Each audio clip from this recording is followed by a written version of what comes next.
Yeah. So let's talk about, again, kind of telling the story. How do you go from doing one a year to 67 again, 12 flips, 55 wholesales? What happened different in Bill Allen to kind of Yeah. make that leap? I would say like I stopped being cheap. I started realizing that I was the best asset that was available to make money and build my net worth and grow my income for me and my family is like my mindset and me. Like I'm the best person to invest in. And Hmm. so the money started coming out of the stock market. It started saying, okay, I can control this real estate thing. I know what I'm doing. I'm starting to get a little bit better. And I had to get around people that were doing hundreds of houses a year. Really, and my goal that next year was to do 12. I just want to do 12. I was like, if There I you do go. Okay. 12 Yeah. at about a $30,000 average, I'm making $350,000. I make like 100 grand in the military. Right. That would change my life.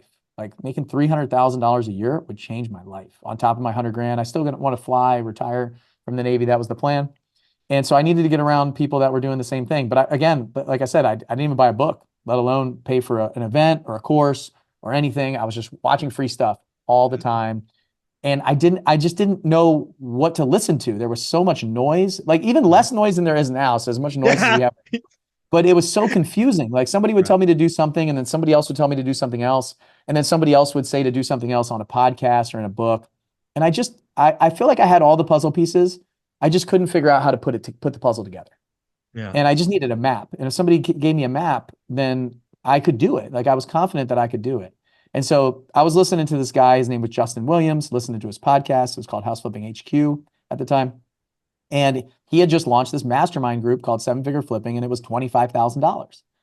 And so I was freaking out. I was like, this is, I can't, like, can I pay this? Like, You should didn't I buy a do it? $20 book, and the first thing you buy is a $25,000. No, that's not a joke. Literally, the No, I first thing know. I Yeah. bought was a $25,000 program called Seven Figure Flipping. And it was challenging. I didn't, and what's interesting when I look back, I compared that $25,000 to a car.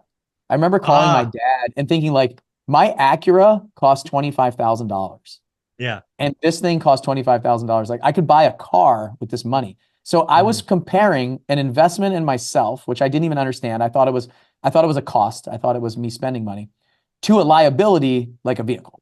Yeah. Like it was a horrible comparison. When I look back, I was like, my mindset was so jacked up when it came to money. Money Mhm. was to me something to buy things.